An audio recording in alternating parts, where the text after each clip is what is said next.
What is up, ladies and gentlemen? I am Arrowender, and today I will be helping making you the best Call of Duty Black Ops player you can be.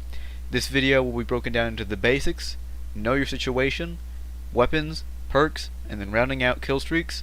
So please sit back, relax, soak up the information. If you have any feedback, if I missed anything, leave it in the comments after the video is finished. If you hate it completely, leave a comment. If you like it, leave a comment.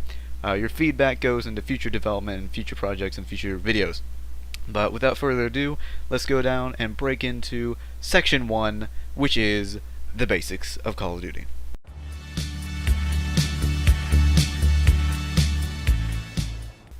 Alright, for the basics, what I mean by the basics is the basics for Call of Duty games.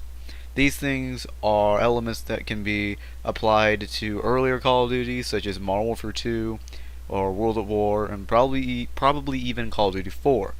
And future Call of Duties, assuming they stick to the same formula, like Modern Warfare 3, and whatever Treyarch's next game will be, Black Ops 2, whatever. These things include the sensitivity that you play on, which ties into your accuracy, the layout you play on, which ties into your ability to drop shot, the brightness you play on, which ties into your ability to see the people in like hiding in corners and the darker areas of the map, and your headset or surround sound, which ties into your ability to hear. Also, the how you turn corners, which will save you from getting shot unexpectedly as you come into a room or you turn around an object, etc. So the first thing we're going to go into is the sensitivity / accuracy that you play on. A lot of people don't realize you can change how fast your character looks around in the options. It is under look sensitivity, and normally Treyarch sets it, or the developer sets it to 3, which they feel is the average sensitivity someone can play on. I recommend you knock that up to about 5 or 6. That is fast enough for you to turn around on someone or allow your reflexes to move really fast. And it's also slow enough that your accuracy will not be heavily messed up. 10 is ridiculous, and they call it insane. It is really for only trick shotters and people like that, and I highly recommend you bump it up from 3 to 5 or maybe 6. A few months ago, I did a really in-depth video on how to drop shot. So in this one, I will just go lightly over it and tell you why I think you should be drop shotting, and I'll leave a link to it in the description. Just like how your default sensitivity is set to 3, the button layout is set by default to default, where you knife with the thumbstick and you crouch with a face button. Tactical switches that, which allows you to drop shot a lot easier. Yeah, you'll die from the knife a few times, but you will, I think, survive a lot more and win a lot more gunfights in the end. If you'd like to know how to drop shot a lot more in depth, I'll leave a link to that video in the description, and I'll put a link up here during this section. So yeah, I highly recommend switching over to drop shotting rather than panic knifing. One of the more minor aspects, but still an aspect that should be addressed, is the brightness that you play on. The default is set towards the middle, even though I do have it slightly low for this video so that it looks better. I highly recommend that you bump it up all the way to its brightest. It doesn't look as good because the colors are more washed out. However, it makes it a lot easier to see, say, a camper sitting in the corner on Zoo or Hanoi. It is a minor thing, but you combine a lot of minor things together and it will make a difference overall. Sound has always been a major part of Call of Duty, particularly being able to hear people across the map. Now, in Call of Duty 4, Modern Warfare 2, World at War, the sound was very good. Black Ops is a little bit subpar compared to those, but it is still a useful tool for gaining an upper hand and becoming a better player. I would highly recommend using headsets such as the Astros A40s or Triton 720s, or really anything. Maybe the I think it's Turtle Beach PX5s. Those are all good options. Just go on Amazon, search for a good headset. Surround sound works as well. There are also, as a side note, also in terms of hearing and sound, you can drop the when you're in search and destroy or something and you're trying to hear things, you can drop the music that plays at the end of the round by going into the audio options and turning the music volume all the way down. That's just a side note, and it is a useful thing if you have the ability to use your headset such as the A40s or whatever, that is a good thing to do because it helps you hear people across the battlefield and it doesn't interrupt you. Finally, the aspect of turning. A lot of people tend to just run through buildings, just whip around corners, and don't really stop and take the time to aim down sights or go slowly around corners or objects. That is not how you want to do it. The reason is because when you run around things like that, you're going to get shot. The correct way, or what I think is the correct way, or the better way, is to just slowly go around corners, don't run past them, aim down sight as you come around a opening, because what happens is it allows you to see your environment and take in the information a lot faster and react faster. If you run straight through a building, you might not see that camper.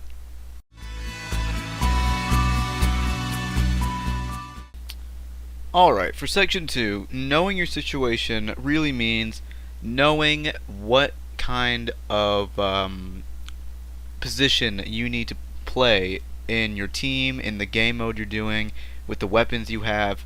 So, for example, when you are, say, on a map, when I'm on, like, right now, like Discovery, you shouldn't be using a submachine gun.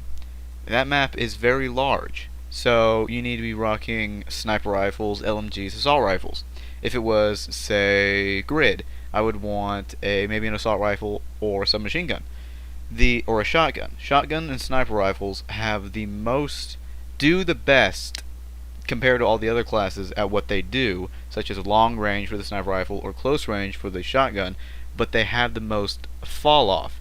I would not want a shotgun to try to kill someone 30 feet away from me, and I wouldn't want a sniper rifle to try to kill someone who's 5 feet away from me.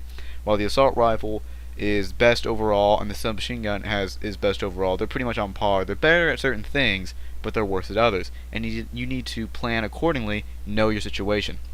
Also, while it might be hard to admit to yourself, say someone on your team is consistently getting chopper gunners, you rock the lower kill streaks.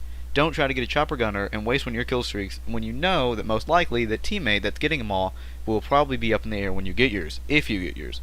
You need to just play how you think it should be best played. Know your situation. If the other team is throwing a lot of frags, use flak jacket. If it's an objective base mode, don't be sitting around. Use flak jacket. Use marathon. Maybe use lightweight. You need to change. The main point of know your situation is a class cannot remain static for every situation. You must change, alter. One of the main things of Call of Duty is changing.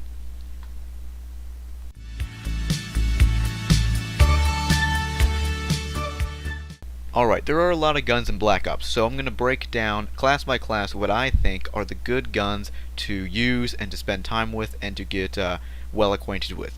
So, starting with the assault rifle class, I would say that the good assault rifles include the FAMAS, Galil, AK-47, Commando, the AUG, and the G11. Now, for some machine guns, the list is slightly shorter. I would recommend the MP5K, AK-74U, Spectre, and MPL. Now, for the light machine guns, such as the M60, HK21, I don't really recommend any of them. However, if I had to pick one, I would pick the Stoner, because it is so much like an assault rifle. For snipers, I know a lot of people like to use the L96A1. However, while yes, it's good, and it is really good if you're going for clips on YouTube, I would recommend the PSG-1, the final sniper, the classified one, because it's semi-automatic, has the same damage almost, and the accuracy on sniper rifles is irrelevant because they all have the same. The only two shotguns I would recommend are the Spaz and the Stakeout. The Olympia, horrible, only has 2 shots, and the HS-10, 4 shots, semi-automatic, but the range is horrible. Now, when it comes to your lethal grenades, tactical grenades, and equipment, I have a few things to recommend in those regards. For your lethal grenades, I would say Frag and Semtexes are pretty much just down to personal opinion. They pretty much serve the same purpose. You're not going to have that much of a difference. However, I would recommend Frags for the bigger maps because they can travel farther distances. When it comes to tactical grenades, I prefer stun grenades, and I do think stun grenades are better, or I think concussion grenades in Black Ops. Yeah, Black Ops, concussion grenades are better than flashbang grenades. because flashbang grenades take longer to throw. Concussion grenades just go out really fast. And Wily Pete and smoke grenades, they are useful, or Nova Gas, they are useful, but really only for objective-based game modes. That's the only time I would use those particular grenades.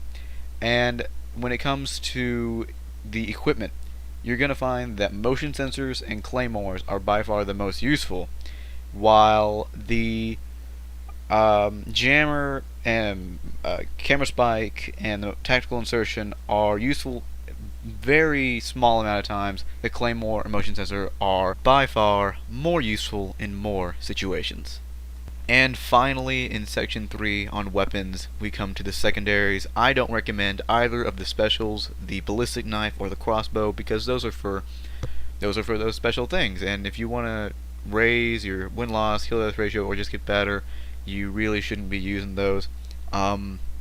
I do recommend the Makarov Python, normally dual wield, or the CZ75 full auto. If you're wanting to use a launcher, the China Lake is pretty bad. I would say use the M72 over the Strela, because you can still get one shot off on an aircraft, or say there's like 5 people on an objective, you can shoot that rocket off, get a multi-kill, be awesome.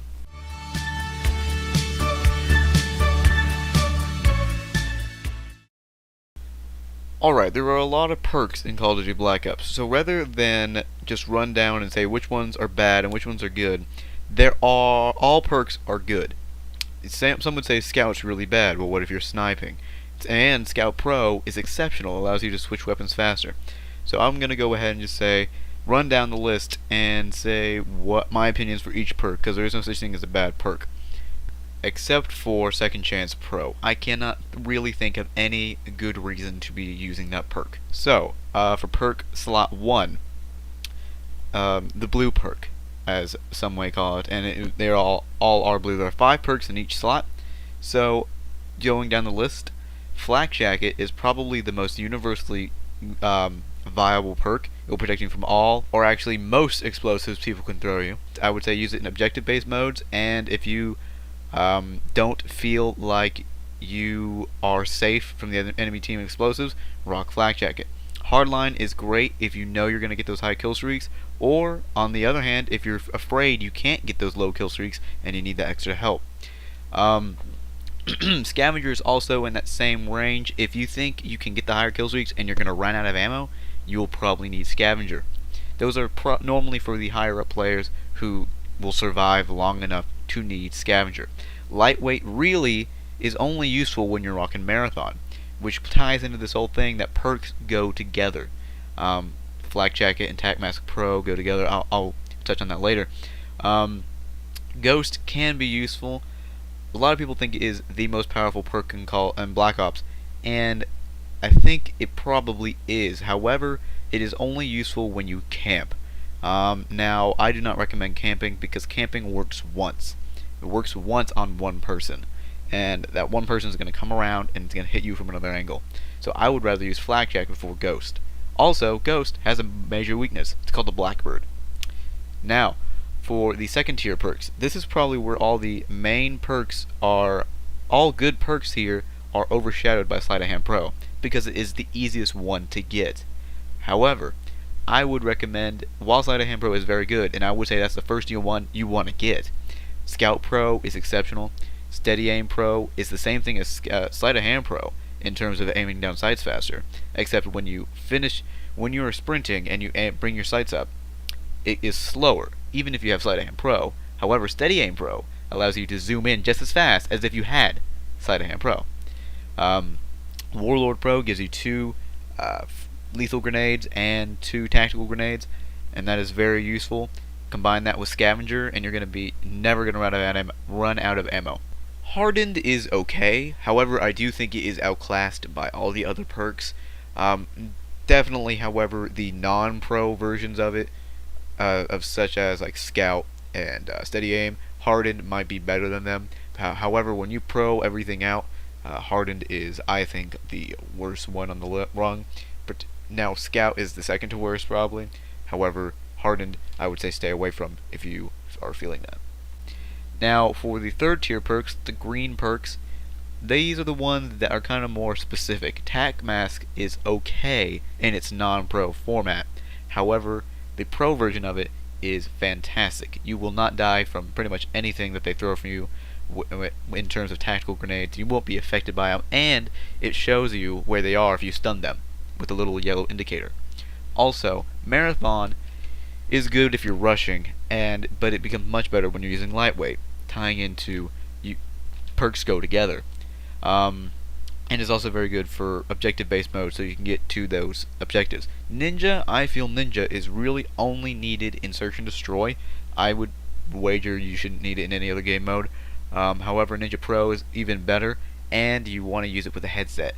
Ninja plus headset is very effective. A second chance, I would just go ahead and say on record, never use it. It's the most worthless perk in Call of Duty history. You might get the kill here or there, but it's not worth it. Hacker is good. If you don't have Tac Mask Pro, I would say use Hacker. Hacker Pro, however, it protects you from motion sensors, but Tac Mask Pro, in my opinion, is more useful than Hacker Pro. Those are all my opinion on the perks. Now, some very good combinations of perks would be Flak Jacket and Tac Mask Pro. Almost nothing that they can throw at you will hurt you. Hacker and Hardline, so you can see other people's claymores and get one kill less. In that same ballpark, I would say Scavenger and Warlord Pro, more specifically, Lightweight and Marathon. Lightweight, Marathon, and and Steady Aim Pro are very good, and also Lightweight, Marathon, and whatever it's called, Scout Pro. Those are all very good combinations. But my recommendation is get all the perks you can Pro, and then simply try out combinations that you feel fit the situation the best and that you're the most comfortable using. Call of Duty, a lot of Call of Duty comes from confidence. Doing well in Call of Duty comes from confidence. And being confident comes in knowing that your class is the best class that it can be in that situation.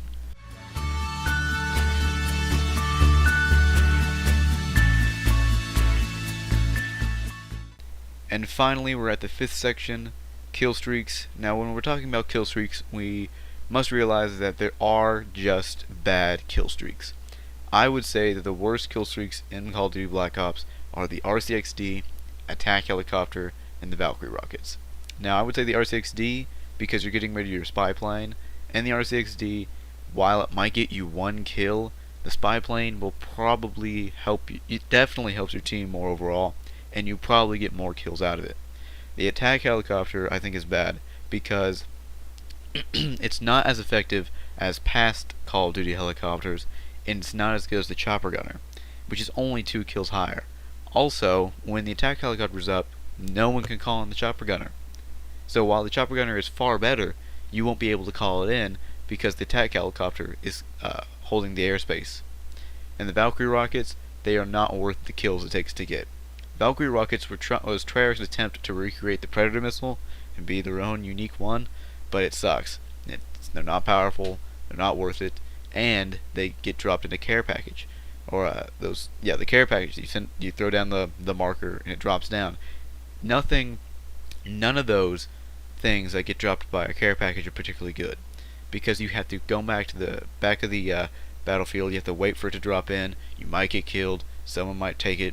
So I would say just stay away from the RCXD, Attack Helicopter, and Valkyrie Rockets, and I would recommend to not use anything that drops from a care package, such as the SAM turret, sentry gun, and again the Valkyrie Rockets, or even just the care package. Of those, if you wanted to use something that you call in, care package is the best. Pretty much all the other kill streaks available are exceptional. The Blackbird is by far the most powerful. I would always recommend rocking the Blackbird. The counter UAV is very good at stopping the other team from getting the lead, or if you just want to mess them up, call them the counter UAV. The spy plane goes without saying. The attack dogs are very powerful. Rolling Thunder, I would not say is more powerful than the Blackbird. However, if someone on your team also has a Blackbird, the Rolling Thunder can be really effective. The Mortar Team, Napalm, those things are very good for objective-based modes. Gunship, it will get shot down, but it's fun while you have it, and it's devastating on jungle. So pretty much every other kill streak has its own place. You just gotta play around and know the kill streaks you want to use for each map. And that's pretty much it, ladies and gentlemen. Thank you so much for sticking with me. If you got this far, this is a really long video. I think I covered pretty much everything someone would need to know to improve their way in playing Black Ops. I didn't include maps in this because there are just far too many maps to discuss, and that would make this 20-minute video about 40 minutes. I do have a link in my description to map specific videos I've done. I might do more in the future. I'll also leave a link to the drop shot video I mentioned. Hopefully, if you stuck this far and watched this entire video, you'll leave a like or leave a dislike if you hated it. Leave a comment. If you want to see more videos from me, come subscribe. Come subscribe to the whole community. We all put out really good content. This video was for y'all. This video was for anyone who needs help in Black Ops. I really do think I threw everything in the kitchen sink into this video. Leave your feedback. I hope you liked it. Guys, have a nice day. Good luck in Black Ops. Peace.